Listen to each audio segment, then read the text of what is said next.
पुन्हा एकदा वचन सांगण्यासाठी संधी दिली बाबासाहेबांची आभार. ॲक्च्युली मागच्या आठवड्यामध्ये बाबासाहेबांनी सांगितलं होतं की आज त्यांनी बोलणार आहे सांस्कृतिक या विषयावर.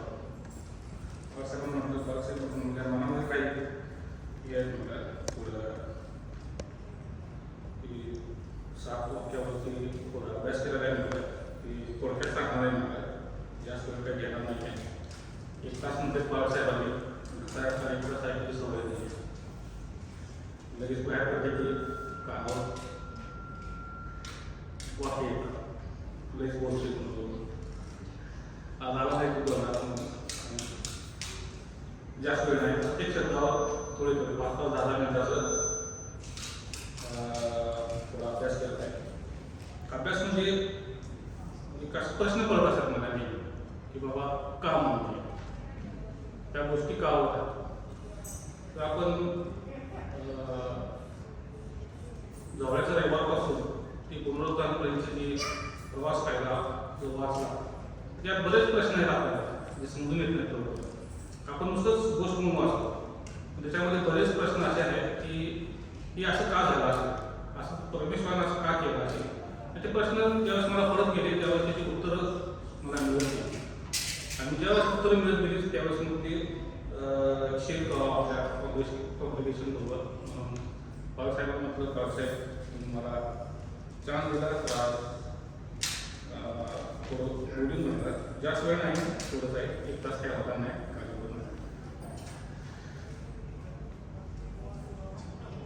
वचनामध्ये जाण्यासाठी थोडी प्रार्थना करा. हे आमच्या कर्माने मानाचा सैनिक परमेश्वरा ही वेळ करू तुझी लास्ट त्यावेळी उपवास करत आहे करू. जे वचन मी तयारी केलेल्या करू तुला सर्व ठाऊक आहे करू तुझ्या बरोबर प्रार्थना त्या मार्गदर्शनाखालीमध्ये हे झालेलं आहे प्रभू. माझ्या मुखाचा ताबा तो घे प्रभू, हृदयाचा ताबा तो घे प्रभू. कुठलेही अपशब्द माझ्या मुखातून येऊ देण्यास करतो. ही मेसेजची वेळ प्रभू तू आपल्या हातामध्ये घे. सर्व वेळ तुला शकतो किंवा पेन म्हणून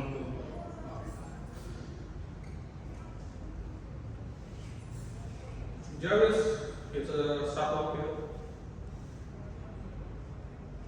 sayings of Jesus on the cross and its mystery मध्ये जास्त जाणार आहे. sayings of 7 words हे पण थोडं मन करणार आहे. पण त्याचे ओरिजिन जी 7 वाक्य केव्हा ओरिजिन झालेलं आहे. जर आपण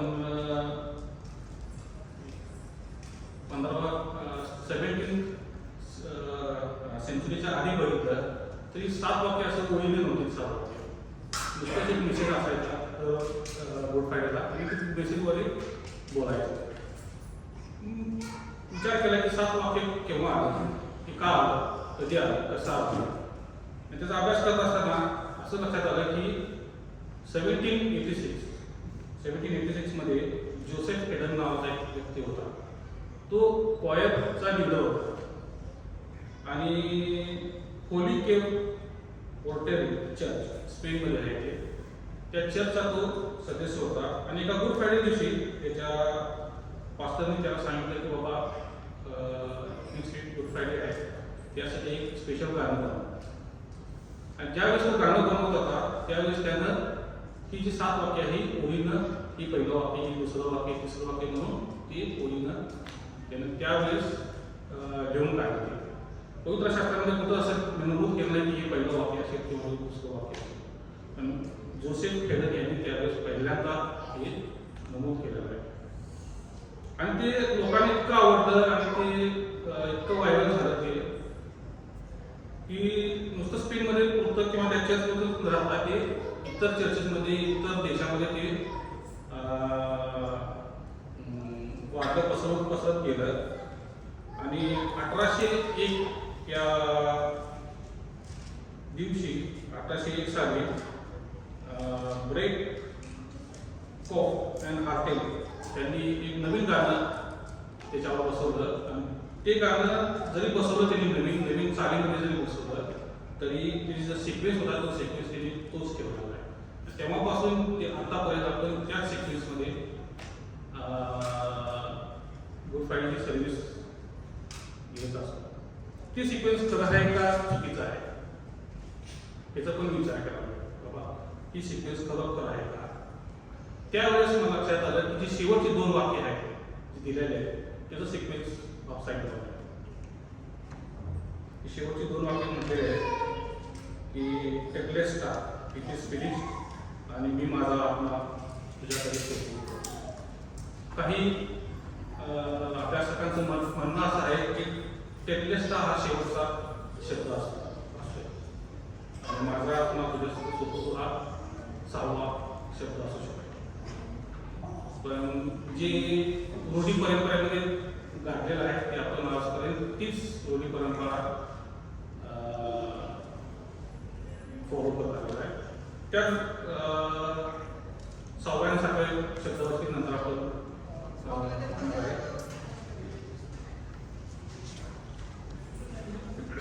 मागच्या पुन्हा एक प्रश्न असा माझ्या मनामध्ये आला की परमेश्वराने आपला एकुलता एक पुत्र त्याचं होमार्पण किंवा बळी देण्याचं ठरवलं होतं. ज्यावेळेस ती बळी द्यायचं ठरवलं त्यावेळेस गोलगोथा हाच टेकडी का त्यांनी निवडला असेल. तिचं जर आपण लोकेशन जर पाहिलं तर तिथं 3 टेकड्या आहेत आणि त्याचे 2 टेकडे फार सुंदर आहेत आणि गोलगोथा जी टेकडी आहे ती सगळ्यात पूर्वपादी तिथं काही सुद्धा उगवत नाही. त्याला स्कल माउंटन ऑफ स्कल असं म्हटलेलं आहे गोलगोथा टेकडीला. मी विचार करतो बाबा परमेश्वराने इथंच का. त्याचे विचार करत असताना त्याचे 2 आन्सर मला सापडलेले. एक मागच्याकडे पास्टर जुनीकर यांनी जो संदेश दिला होता त्याच्यामध्ये त्यांनी त्याचं उत्तर दिलं होतं. आपल्याला समजलं का नाही माहीत नाही पण त्याचं उत्तर असं होतं की अब्राहम आणि इसाक ज्यावेळेस परमेश्वराने म्हटले इसाकाला की तो अब्राहमाला म्हटले की तो इसाकाचा बळी दे माझ्यासाठी. त्यावेळेस त्याला सांगितलं होतं की अमोन ह्या नगरामध्ये जा. उत्पत्तीचा 22वा अध्याय आहे. अमोन ह्या नगरामध्ये जा तर मी सांगितल्या टेकडीवरच तू त्याचं बळी दे म्हटलेला आहे. आणि ज्यावेळेस अमोन या शहरावरती अभ्यास केलं तर असं लक्षात आलं की येरुशलेमची स्थापना या अमोन या शहरामध्ये झाली. पुढे जाऊन ते अमोन जी शहर आहे त्याच्या बाहेरच्या बाजूस ती टेकडी आहे. ते एक पहिलं उत्तर आहे. दुसरं उत्तर असं आहे की दावीद राजा ज्यावेळेस त्यानं गोलियतचा वध केला त्यावेळेस त्याने त्याची गुंडी कापून आपल्याला असं म्हटलं धरापासून वेगळं केलेलं आहे मोठ्या.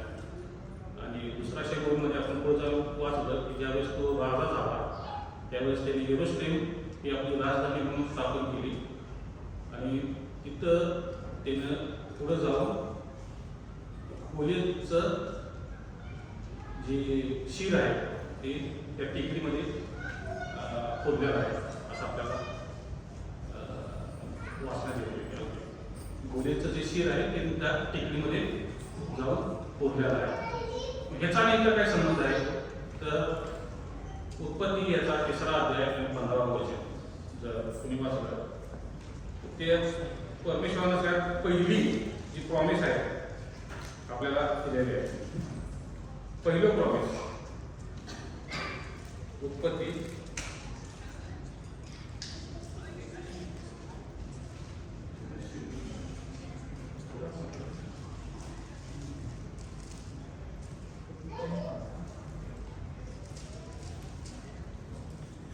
15 आणि तू व स्त्री तुझे संतान व तिचे संतान यांच्यामध्ये मी परस्पर वेळ स्थापन करेन.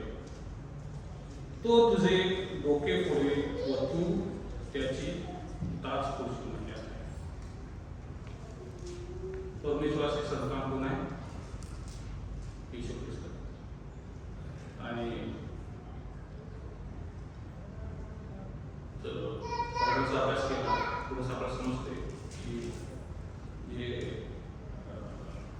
राक्षस म्हटलेले आहेत. तर एक गोलियत त्या राक्षसमधला एक माणूस होता. हे राक्षस कोण होते तर सैतानाची संतान म्हणतात राक्षसाला. सैतानाच्या संतानाचं शिर त्या गोलियत या गोलगोथा या टेकडीमध्ये पूर्ण होतं. कोणी पूर्ण होतं तर दाऊद राजा पूर्ण होतं. आणि त्यावेळेस ही जी परमेश्वरानं प्रॉमिस केलं होतं ते पूर्ण झालं आहे. त्याच्यात तुझी संतती व माझी तुझी संतती तिथे परस्पर वैर निर्माण करेल. तो तिचे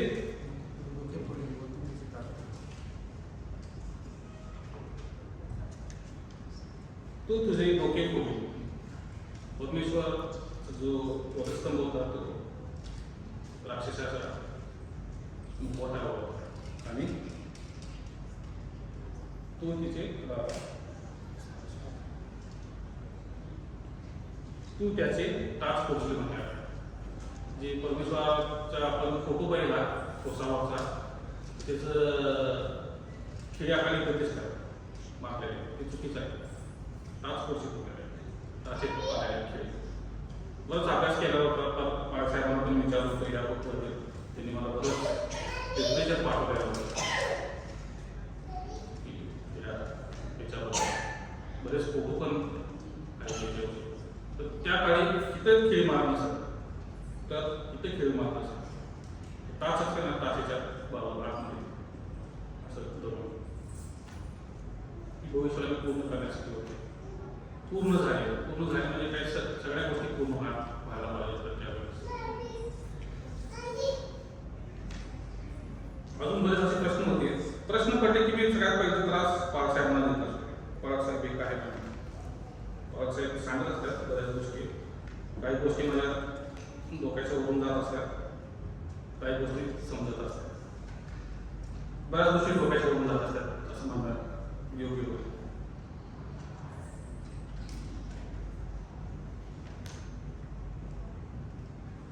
आपण प्रत्येक शब्दामध्ये जाऊया. जास्त वेळ नाही, प्रत्येक शब्दाचं थोडं थोडं आपण मनन करूया. पहिला शब्द जो आहे हे प्रभू त्यांना क्षमा करतात कारण ते काय करतात त्यांना समजत नाही. आपल्या गुरुवारी दिवशी बरेच 7 सिस्टर्स होते, 7 नवीन वक्ते होते. प्रत्येकाने सुंदर असं मेसेज आपल्याला दिलेले आहे. बरेच लोक पहिल्यांदा बोलणारे होते. काही लोकांनी माझ्यावर डायरेक्ट आरोप केला की आम्हाला माहीत नव्हतं आणि डायरेक्ट मला आमचं नाव टाकलं म्हणून. पण कुणामुळं कुणाचं नाव जात नसते. की परमेश्वराला निवडलेली गोष्टी असतात आणि त्यांच्यामुळे परमेश्वराच्या आज्ञेशिवाय किंवा पवित्र आत्म्याच्या आज्ञेशिवाय कुठल्या गोष्टी घडत नसतात. बरेच लोकांना पहिल्यांदा बोललो म्हणून भीती वाटली असं म्हणत होते. पहिल्यांदा बोललो आम्ही भीती वाटते आम्हाला. तर भीती वाटणं हा पवित्र आत्मा तुमचा ताबा घेतो याचं एक लक्षण आहे. तुम्ही इथे येता बरेच लोक म्हटले की आम्हाला मी विसरतो, आम्हाला भीती वाटत होती. कारण आपण नुसतंच म्हणतो की आपण परमेश्वराला समर्पित झालेला आहे, पण मागं आध्यात्मिक दृष्ट्या पवित्र आत्मा आणि सैतान यांचं युद्ध चालत असतं त्या घटकेवर. त्याच्यामुळे आपल्याला भीती वाटत असते. पण सैतान तुम्हाला असंच 2 मिनिटासाठी किंवा 15 मिनिटासाठी मोकळं सोडणार नाही आहे. देवासाठी तो तुमचा ताबा घ्यायचा प्रयत्न करत असतो. तिथं मग पवित्र आत्मा तिचं सैतानाचं युद्ध होत असतं. त्यामुळे तुमचा आपल्याला हे होतं पल्पिटेशन होत असते. त्यावेळेस घाम सुटतो, पाय रक्त काढतात का तरी पवित्र आत्मा तुमचा ताबा घ्यायचा प्रयत्न करत असतो. आणि ते प्रभू त्यांना क्षमा कर कारण ते काय करतात त्यांना समजत नाही. बरेचदा आपण क्षमा या गोष्टीवर मनन करत असतो. पण ख्रिस्तान प्रभू इथं क्षमा केली आहे का रिकॉन्सिलेशन समेट जो म्हणतो आपण समेट केलेला आहे. क्षमा करणं फार सोपी गोष्ट आहे असं बघायला गेलं तर. आपण जर त्याचा अभ्यास केला तर क्षमा करणं फार सोपी गोष्ट आहे. कारण क्षमा करायला एक व्यक्ती फक्त लागतो. समजा आशिकनं काही चूक केली असेल, तुम्ही मला सॉरी म्हणा, माझ्या मनात त्यानं ते चूक केलेल्या गोष्टी माझ्या मनात खायला झाल्या, होय मला नाही जा म्हणा त्याला, आणि पुन्हा त्याच्याबरोबर व्यवस्थित बोलणार नाही, त्याच्याबरोबर जो रिलेशन पहिल्यासारखं होतं ते रिलेशन ठेवणार नाही. तर या क्षमेला काय अर्थ करणार नाही. क्षमा करायला फक्त एक व्यक्ती काफी असते. पण समेट जी म्हणतो आपण रिकॉन्सिलेशन, माझं मेसेज होता क्षमा आणि समेटवर, पण त्यावेळेस मी वेकेशनला होतो, नुकतंच आलो होतो आणि दुसऱ्या दिवशी मेसेज सांगितलं तुम्हाला बाळासाहेबांना विनंती केली ड्युटी आहे म्हणून मला. त्यावेळेस थोडं अभ्यास केलं होतं. समेट घडवण्यासाठी ही दोन व्यक्तींची गरज असते. बायलॅटरल अंडरस्टँडिंग असते समेट करायचं म्हणलं. एका व्यक्ती नुसतं क्षमा केलं आणि सोडून दिलं असं नसते, तर समेट घडवून महत्त्वाचं असते. ख्रिस्त ह्या ठिकाणी परमेश्वराची आणि आपली समेट घडवून देत आहे. हे प्रभू त्यांना क्षमा करून देत आहे. त्यांना क्षमा कर. का क्षमा कर? तर त्यांचे जे पाप आहेत, त्यांची जी चुका आहेत, त्यांच्या जे गोष्टी त्यांच्या हातून घडलेल्या आहेत, त्या सर्व मी माझ्या रक्तानं पुसून टाकणार आहे. त्याच्या आधी तुमची पाप पुसली जात नव्हती, त्यामुळे समेट घडत नव्हता परमेश्वराबरोबर. क्षमा व्हायची पण ते तात्पुरतं, टेम्पररी क्षमा असायची. बलिदान दिलं, रक्त म्हणजे पापावर पडलं की फक्त ते झाकलं जायचं. आता तुमची पाप झाकली नाही तर पुसली जाणार आहे. हे प्रभू त्यांना क्षमा कर, कारण ते काय करतात त्यांना समजत नाही. हे जे वाक्य आहे हे त्यावेळेस ख्रिस्तानं जर पाहायला गेलं तर तिथे जे रोमी सैनिक होते त्यांना समजून म्हटलेलं आहे, किंवा जे इस्रायली लोक होते, जास्त करून यहुदी लोकांना समजून असं म्हटलेलं आहे. पण आज जर आपण किंवा की आपल्या आयुष्यासाठी जर घेतलं तर खरोखर प्रभू आपल्या सर्वांना क्षमा आपली आणि त्याच्या पित्याची परमेश्वराबरोबर आपली समेट करून देत आहे. नुसतंच आपल्याला क्षमा करत नाही. आपण किती जरी चुका केल्या, किती जरी पापामध्ये गडलो गेलो, आणि प्रत्येक वेळेस आपण काय करतो, परमेश्वराला क्षमा मागतो. माझ्या हातून एक पाप घडलं, माझ्या हातून एक चुका घडली. परमेश्वराचं दार किंवा परमेश्वराचं जे हृदय आहे ते कायम आपल्यासाठी ओपन असते. का ओपन आहे? तर ख्रिस्तानं आपल्यासाठी तिथं समेट करून आणले आहे. नुसतं क्षमा झाली नाही आपली, तर समेट करून आणले परमेश्वराबरोबर आणि आपले. हे आज आपल्या आयुष्यात आपल्या दैनंदिन जीवनामध्ये हे वाक्य आपण कधी न विसरायला पाहिजे. ते त्यावेळेस घडलं असं नाही आहे ते वाक्य नुसतं. तर आज आपलं सुद्धा आपल्याला हा वाक्य लागू पडत आहे. दुसरं वाक्य जे आहे, आज तुम्हाला बरोबर सुख लोकांमध्ये असशील. Today you will be with me in paradise. Paradise म्हणतात ऐकलं सुख लोक. हे जे ट्रान्सलेशन आहे ते चुकीचं आहे का? ते इंग्लिशमध्ये म्हटलेलं आहे. जर हे जे बायबल कंपाईल केलं तर तिथं म्हटलेलं आहे पॅराडाइज. म्हणजे ओरिजिनल ग्रीक शब्द जर बघितला तर पॅराडाइसिया असा आहे त्याचा शब्द. पॅराडाइजचा अर्थ आहे. बरेच जर आपल्याला काय वाटतं, सुखलोक म्हणजे स्वर्ग आहे. आपण म्हणतो सुखलोकात म्हणजे आपण स्वर्गात झालो. पॅराडाइजचा अर्थ होतो beautiful garden. Beautiful garden. Beautiful garden म्हणजे कुठलं गार्डन म्हटलं तर जो एदन बाग आहे. परमेश्वर ख्रिस्त त्यावेळेस एदन बागेविषयी बोलत आहे. आज तो बरोबर सुखरूप नाही तर you will be with me in paradise. Paradise म्हणजे काय तर इडेन बागेत. जर परमेश्वर ख्रिस्ताला तिथं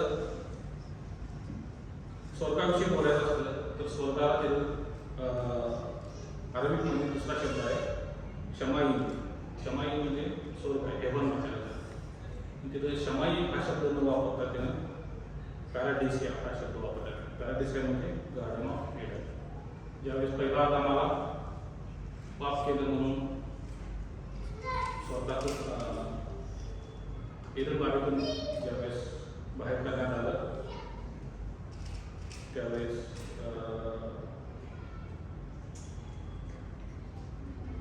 आदम आणि हवाविषयीचे पुस्तक आहे ते आपण प्रत्येकाने वाचावं अशी माझी इच्छा आहे. सुंदर पुस्तक आहे ते. काही गोष्टी त्यात आपल्याला न पटणाऱ्या गोष्टी आहेत पण काही गोष्टी खरोखर सुंदर गोष्टी आहेत त्यामध्ये. पूर्वी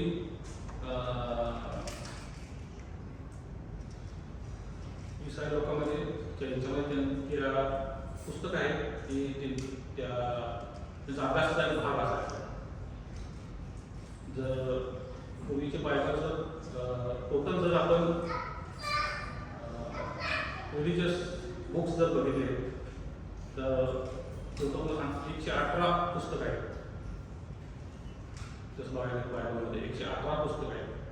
कालांतराने तिथे काही पुस्तकं त्यातनं बघून शेवटी 66 पुस्तकांवर बायबल येऊन असताना आपण तेच वाचले. पण आदम आणि हवा ह्याचे 2 चॅप्टर होते त्यावेळेस, 2 पुस्तकं होते डिफरंट. आणि किंडलवर त्या अवेलेबल आहे. वाचायला असेल तर तुम्ही वाचू शकता. त्याच्यावर सुंदर दिलेलं आहे. त्यावेळेस आदम आणि हवाला परमेश्वरानं एडन बागेतून बाहेर काढलं त्यावेळेस आदामाला फार वाईट वाटत होते या गोष्टीविषयी. बाबा मी आता परमेश्वराच्या सानिध्यातून दूर चालत आहे. आणि तो 40 दिवस दररोज त्या एडन बागेच्या गेट जवळ येत होता की आज माझं परमेश्वराचं मन पलटी होईल आणि पुन्हा मला तो एडन बागेमध्ये 40 दिवस दररोज तिथे येत होता. आणि 40 दिवस दररोज तिथे येत असताना सैतान हे पाहत होता. परमेश्वराची एक ठराविक वेळ असायची तो एडन बागेमध्ये यायचा, तो निघून जायचा. त्यावेळेस तो वेळपर्यंत तिथं दररोज येऊन थांबत असत. तो येत असताना त्याची पत्नी जी होती हवा तिला सुद्धा तो घेऊन येत होता. आणि सैतान हे सर्व पाहत होता. सैतानाने 4 वेळा आदामाला मारून टाकलेला आहे असं दिलेलं आहे त्या पुस्तकामध्ये. 4 वेळा आदामाचा खून केलेला आहे, त्याला मारून टाकलेला आहे. आणि 4ही वेळेस त्याचं नमूद केलेलं आहे की the word of God came and त्याला जिवंत केलं. वर्ड ऑफ गॉड म्हणजे वर्ड ऑफ गॉड कोण आहे तर ख्रिस्त आहे. ख्रिस्त हा उत्पत्तीपासून आपल्यामध्ये आहे. काही कारणास्तव ती पुस्तकं त्यातून काढून टाकण्यात आली होती. बाकीच्या 2 पुस्तकं आहेत त्यातून काढून टाकण्यात आलेले आहेत. पण एक जनमानस म्हणून वाचण्यासारखं पुस्तक आहे ते. मला वेळ मिळाला असेल वाचा. ख्रिस्त तिथं त्यामुळे म्हणत आहे की आज तुम्हाला सुखरूप अशी त्या चोराला समजलं सुखरूप म्हणजे काय होतं. त्या चोराला समजलं पॅराडाईज म्हणजे काय सांगत आहे. तिथं बऱ्याच सगळ्या लोकांना समजलं पॅराडाईज म्हणजे काय सांगत आहे. कारण त्यांनी त्यावेळेस त्या पुस्तकांचा अभ्यास केलेला होता. पॅराडाईज म्हणजे गार्डन ऑफ एडन. परमेश्वर ज्यावेळेस त्याच्या वैभवावर पुन्हा येईल, ज्यावेळेस रॅप्चर होईल त्यावेळेस पृथ्वीवर आपला नवी पृथ्वी, नवी आकाश, नवी स्वर्ग स्थापना केली. स्वर्ग म्हणजे काहीतरी गार्डन ऑफ एडन पॅराडाईज. पुन्हा आपली भेट त्या गार्डन ऑफ एडनमध्येच परमेश्वराबरोबर होणार आहे. ख्रिस्ताबरोबर आपली संगीत होणार आहे. वुमन बिहोल्ड युअर सन, बाई पहा हा तुझा मुलगा, पहा ही तुझी भेट. तिसरं वाक्य होतं 17 सुंदर आपल्याला त्याबद्दल वचन शेअर केलं होतं.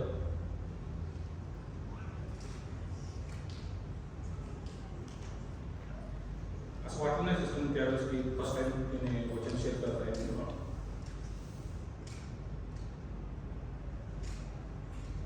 ख्रिस्त हा पृथ्वी तलावर 30 वर्ष किंवा 33 वर्ष जेवढ्या वर्ष तो राहिला होता तो त्याच्या मातीपासून जास्त लांब होता.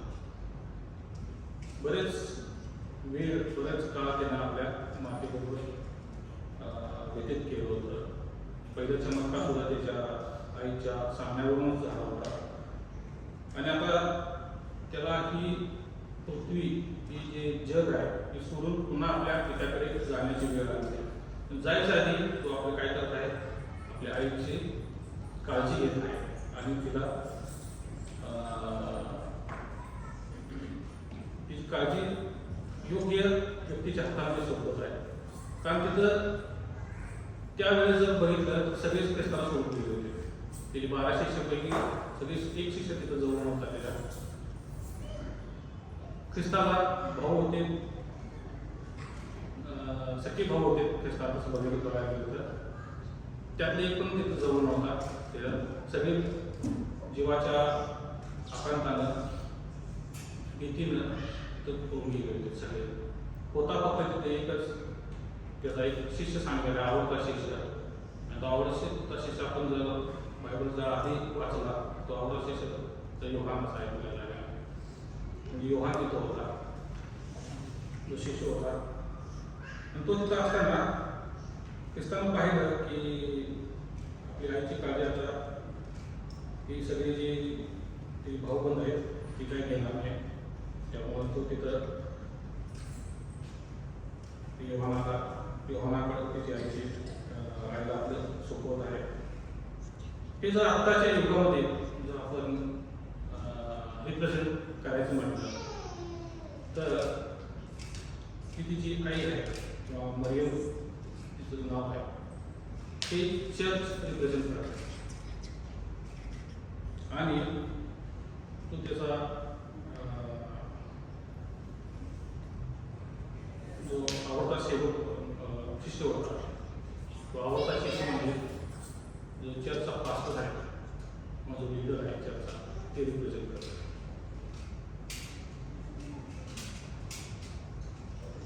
ख्रिस्त जायच्या सुद्धा आपल्या मंडळीला योग्य माणसाच्या हातामध्ये योग्य व्यक्तीच्या हातामध्येच घेऊन गेलेला आहे. जो चर्च आहे त्याची निवड ख्रिस्ताकडून तिथं तो पास्टर आहे त्या चर्चचा पास्टर ती निवड ख्रिस्ताकडूनच झालेली आहे.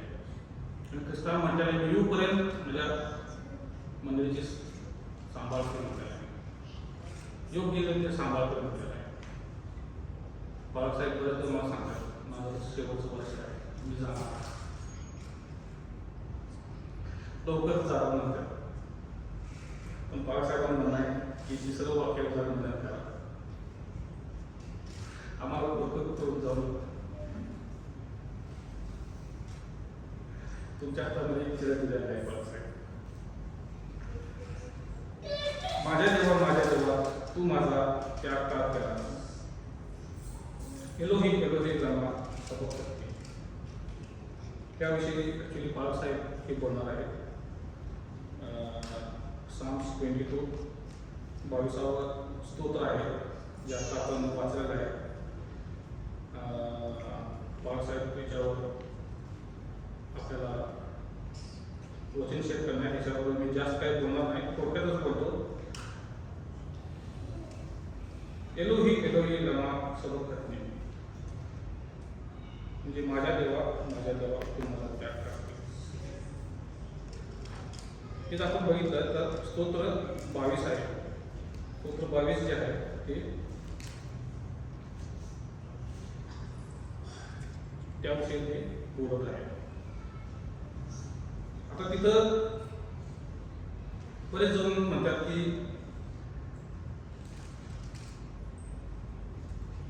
ख्रिस्त हा परमेश्वराला असं का म्हणतो की माझ्या त्याग केलास, माझा त्याग केलास. जर तो खरोखर देव होता तर तो तसंच का म्हणतात देवा. बऱ्याच मुस्लिम लोकांचे व्हिडिओज पाहिलेले आहेत. त्यामुळे त्याच एकाच टॉपिकवरती आपल्याला ख्रिस्ती लोकांना धरण्याचा प्रयत्न करत असतात. पण 22 अध्याय जर आपण तिथं पाहिला तर तिथं आपल्याला समजतं की ख्रिस्ताचं आणि त्याच्या पित्याचं काही काळासाठी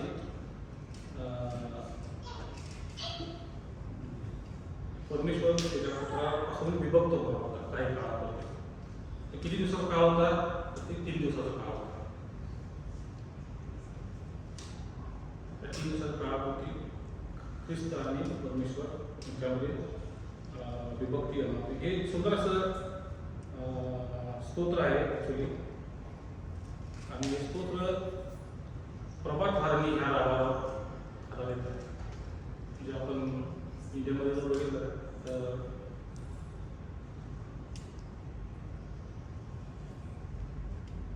सकाळचं ते राग म्हणतात की बाहेर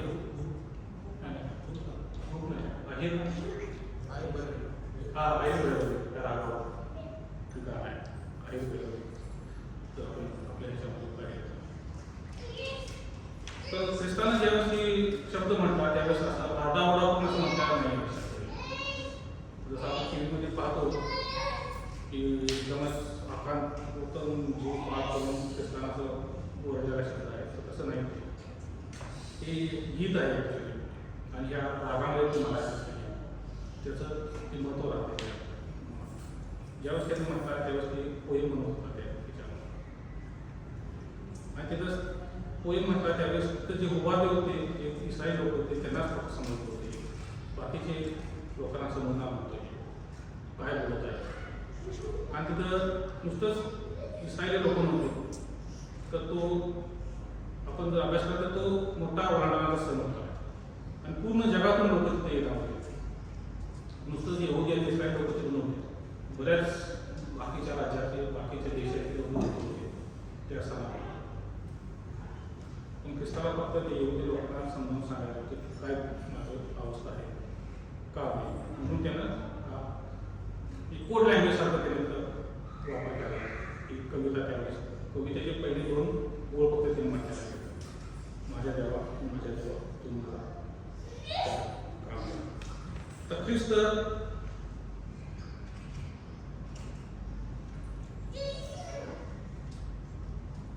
परमेश्वराला सोडून कुठं जाणार होता तर शोध किंवा हातीत जे म्हणतात आहे आपण काय म्हणतो की नर्क म्हणतात आहे. तर नर्क जुन्या काळामध्ये नाही त्याला शोध किंवा हातीत असं म्हणतात आहे. शोध किंवा हातीत काय आहे तर तिथं स्वर्ग आणि नर्क दोन्ही एकत्र होते. तिथं अब्राहमाचं जर आपण लाजारस आणि श्रीमंताची जी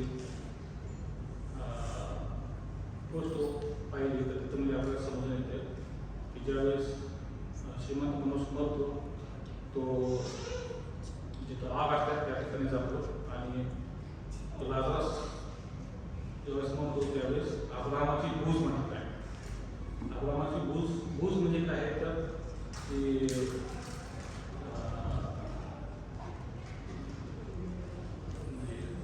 चेस्ट कॅव्हिटी जे पाकळी म्हटलं जाते ओराशी भूज अब्राहमाच्या ओराशी जाऊन बसलेला आहे. कबर म्हटलं जातं अब्राहमाची कबर तिथं गेलेलं आहे. दोन्ही एका ठिकाणीच आहेत. दोन्ही अधोलोकांमध्येच आहेत. एका ठिकाणीच आहेत.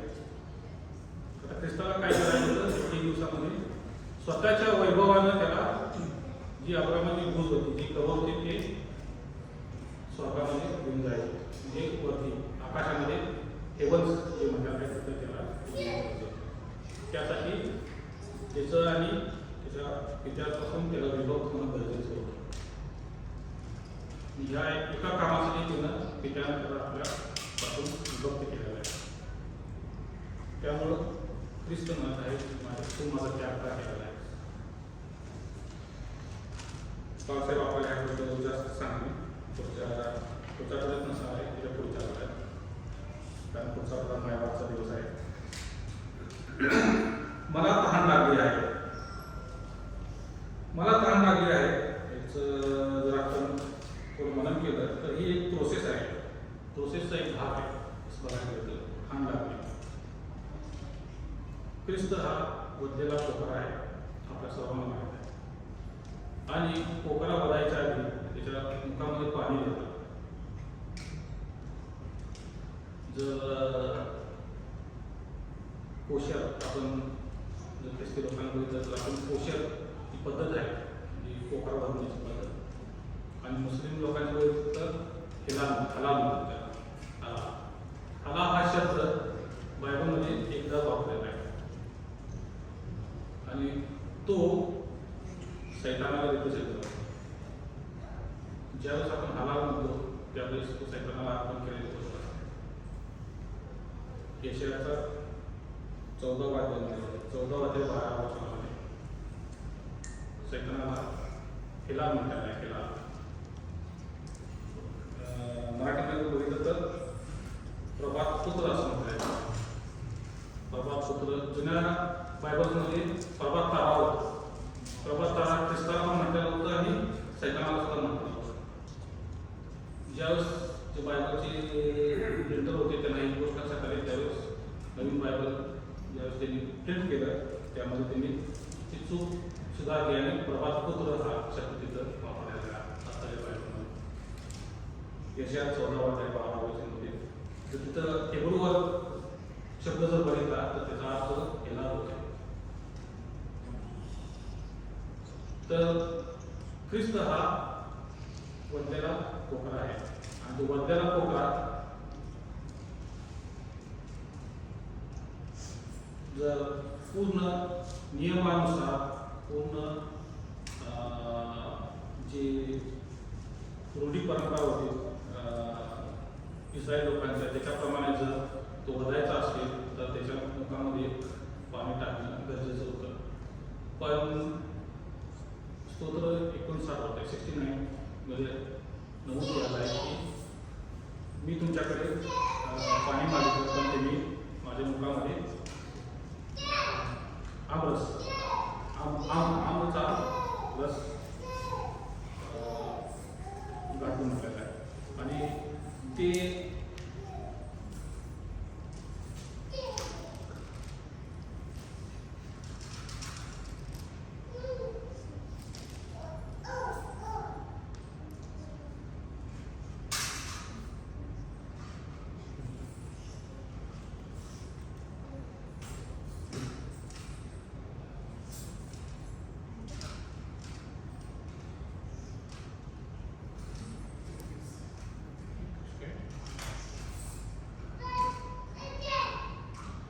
त्यांनी मला म्हणून विष खायला दिलं, तहान भागवण्यास मला आंब दिला. हे वचन पूर्ण करण्यासाठी ख्रिस्ताने त्यावेळेस तिथं मला तहान लागली हे म्हटलेलं आहे. आणि पूर्ण करण्यासाठी की त्यावेळेस त्या लोकांनी काय केलेलं आहे त्याच्या मुखामध्ये आंब म्हणजे तिच्यावर एकदा मी बोललो होतो ज्यावेळेस 7 शब्द होते. आंब म्हणजे काय असते तर ते फर्मेंट केलेलं पाणी असते त्यावेळेस, आणि ते पाणी त्यावेळेस त्यांनी जे सैनिक होते त्या सैनिकांसाठी वापरायचे ते आमचं पाणी. ते जर युद्धासाठी गेले होते तर युद्धामध्ये ज्यावेळेस त्यांना तहान लागायची त्यांना जास्त तहान लागू नये आणि त्यांनी जास्त युद्ध करावं यासाठी त्यांनी ते आंब वापरलं जात होतं. ती आंब त्यांनी काय केले त्या ख्रिस्ताच्या मुखामध्ये दिलेलं आहे. ही वचन पूर्ण करण्यासाठी त्यावेळेस ख्रिस्तानं मला तहान लागली म्हणता येईल. 6वं आणि 7वं जसं मी मगाशी म्हटलं की बऱ्याच अभ्यासकांचं असं म्हणणं आहे की ख्रिस्तांनी पहिल्यांदा 7वं शब्द म्हटलेला आहे आणि नंतर 6वं शब्द म्हटलेला आहे. असं का आहे तर 7वं शब्द जो आहे तो आपल्याला लुकाच्या पुस्तकामध्ये पाहण्यास मिळते आणि जो 6वा शब्द आहे तो आपल्याला योहानाच्या पुस्तकामध्ये पाहायला मिळतो. म्हणजे तिथं जर बघितलं तर प्रथमदर्शनी तर फर्स्ट ज्यानं अनुभव घेतला तिथं तो लूक तिथं नव्हता, तो योहान तिथं होता. त्यामुळं बरेच स्कॉलर्स असं म्हणणं आहे की 6वा शब्द हा मी माझा आत्मतोच करत होतो आणि 7वा शब्द टेटरेस्ट हा. वचन पण तसंच सांगतं की तेव्हामध्ये असं म्हटलं आहे की त्यानं मोठी आरोळी मारली आणि आपला आत्मा त्यागला म्हटला. आणि लूकमध्ये सुद्धा हेच म्हटलेलं आहे की त्यानं मी माझा आत्मा तुझकडे सोपवतो म्हटलेला आहे आणि मोठी आरोळी मारली म्हटलेला आहे. मोठी आरोळी काय आहे तर कॅटलिस्ट का म्हणून त्यानं मोठ्यांदा आरोळी मारून ते आपला जीव प्राण सोडलेला आहे असं म्हटलेलं आहे. तर सातवा पहिल्यांदा आहे आणि सहावा नेक्स्ट असं बऱ्याच लोकांचं म्हणणं आहे. आपण आता त्या गोष्टीमध्ये न जाता जे रूढी परंपरा चालू आहे त्यामध्ये आपण राहूया. It is finish catalyst. सातवा जो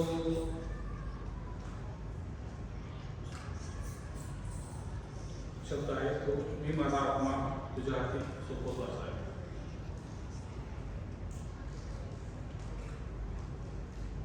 ख्रिस्त आपल्या सर्वांना माहीत होता की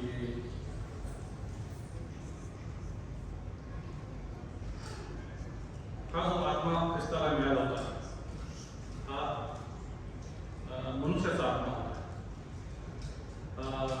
दैविक आत्मा नव्हता. मनुष्याचा आत्मा परमेश्वरानं त्याला दिलेला होता. त्याचा जर जन्म आपण पाहिलं तर मरियमच्या पोटामध्ये ज्यावेळेस परमेश्वराच्या कृपेमुळे तो झालेला होता. पण जो आत्मा जो होता तो मानवी आत्मा होता. मानवी शरीर होतं, मानवी आत्मा होता पाहायला गेलं. आणि तो आत्मा तो आता 3 दिवसासाठी हाती किंवा शोल जो म्हणताय तिथं जाणार आहे. आणि तो आत्मा तो घेऊन जाऊ शकत नव्हता. त्याला जायचं असेल तर त्याला पूर्ण दैव रूपमध्ये आपल्या ख्रिस्ताच्या रूपमध्ये त्याला तिथं प्रवेश होता. आणि तिथं जा त्या वेळी कुठं तो आत्मा कुठं ठेवला त्याला त्याच्या पित्याच्या हाताशिवाय दुसरं सेफ जागाच नाही. जिथून आलेला आहे तिथं परत त्याला तो आत्मा सेफ ठेवायचा होता. त्यावेळेस it is part of reservation म्हणतात आहे. रिझर्वेशन जर काय म्हणून आपण विचार केला तर पुनरुत्थान म्हणतात. पुनरुत्थान काय असतं तर मेल्यातून पुन्हा जीवन घ्यायला पुनरुत्थान म्हणतात. तसं बघायला गेलं कारण पोर्टब्ल्यू झालं की बरेच लोक मारतात. आपण त्यांना CPR देतो, मेडिसिन देतो, होतात 10-15 मिनिटांनंतर त्यांना पुनरुत्थान म्हणतात. पुनरुत्थान म्हणजे काय की ज्यावेळेस आपण पूर्णपणे मयत झालेला होता आणि ज्यावेळेस तो पुन्हा उठला त्यावेळेस तो जो आत्मा मानवी होता त्या मानवी आत्म्यामध्ये उठला आणि तसंच आपल्या दैविक आत्म्यामध्ये सुद्धा तो उठलेला आहे. दोन्ही आत्म्यामध्ये उठलेला आहे. त्याला पुनरुत्थान म्हटलेलं आहे. एकच पुनरुत्थान आतापर्यंत जगामध्ये फक्त ख्रिस्ताचं झालेलं आहे. दुसरं कुठल्या व्यक्तीचं पुनरुत्थान झालं.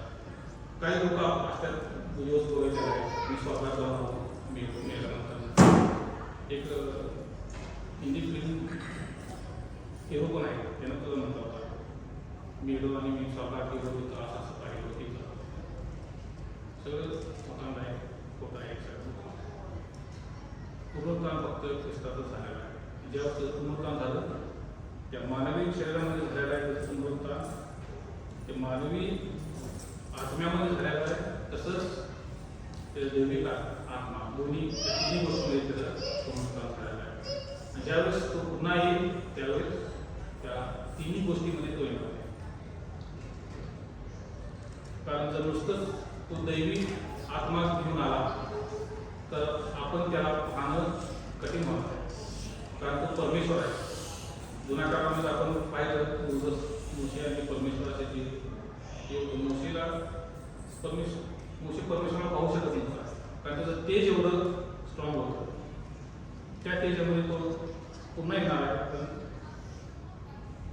येताना तो मानवी शरीरामध्ये आणि मानवी आत्म्यामध्ये सुद्धा येणार आहे. कारण त्यावेळेस आपण त्याला संकेत घालणार आहे, त्यावर बोलणार आहे. ही थोडक्यात मी 7 वाक्याविषयी जरा अभ्यास केला होता. अजून बरंच आहे, पण मनवेच्या भीतीपोटी जरा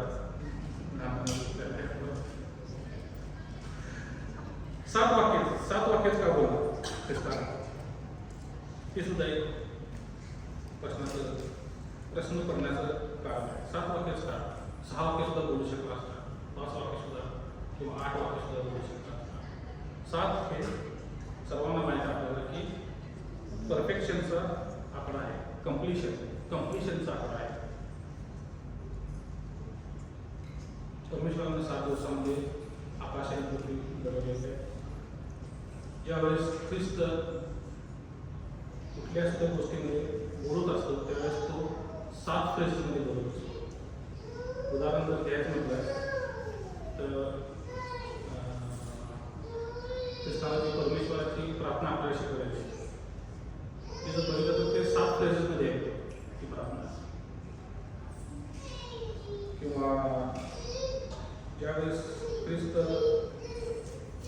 स्वतःविषयी बोलतो योहानाच्या पुस्तकामध्ये, त्यावेळेस तो स्वतःला सांगताना 7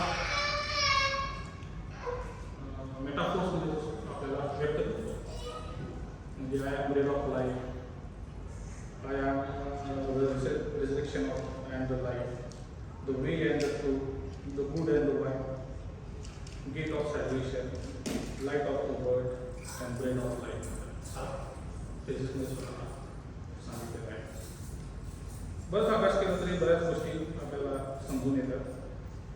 माझी इच्छा आहे प्रत्येकानं त्या गोष्टीविषयी अभ्यास करावा, प्रत्येकानं मनन करावं. नुसतंच आपण ईस्टर दिवशी ऐकलो आणि पुन्हा विसरून गेलो आणि पुढच्या गुड फ्रायडेची वाट पाहिली सोहळा म्हणतो. बऱ्याच अभ्यास करण्याच्या गोष्टी आहेत. तसं बघायला गेलं तर ते 7 दिवस जे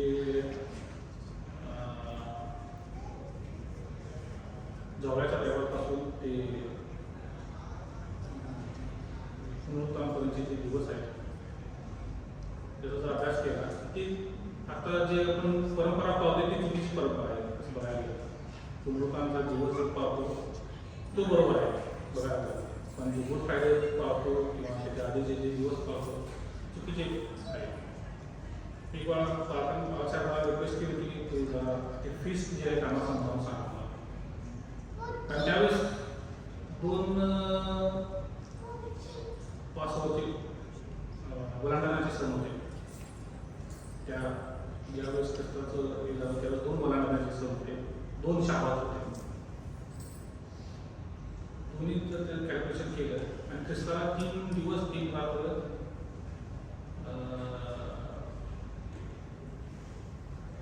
त्याच्यामध्ये राहणं गरजेचं होतं. जर इट इज फिनिश पूर्ण झालं आहे हे जर वचन पूर्ण व्हायचं असेल तर ख्रिस्ताला 3 दिवस 3 रात्र राहणं गरजेचं होतं. अभ्यास आहे, हा मोठा अभ्यास आहे. ॲक्च्युअली बघायला द फिस्ट बंधनाचा जो फिस्ट आहे उद्याबद्दल सुद्धा अभ्यास समजतात. मला आठवतं की त्यांच्याकडे या गोष्टीविषयी अभ्यास आहे फिस्टविषयी. तर त्या फिस्टचा अभ्यास बाळासाहेब किंवा उदयबद्दल किंवा प्रवीणबद्दल कोण पण असेल त्यामुळे त्या फिस्टमध्ये थोडं घेऊन जावं. कारण शेवटची 2 फिस्ट पूर्ण बाकी आहेत. 3 फिस्ट पूर्ण बाकी आहेत. आणि जोपर्यंत 3 फिस्ट होत आहे तोपर्यंत आपलं आणि ख्रिस्ताचं समजतो. अशा आहे की सांगितलं थोडं तर समजत असेल लोकांना. मला प्रार्थना करा ते आमच्या परमाने माणसाचे परमेश्वर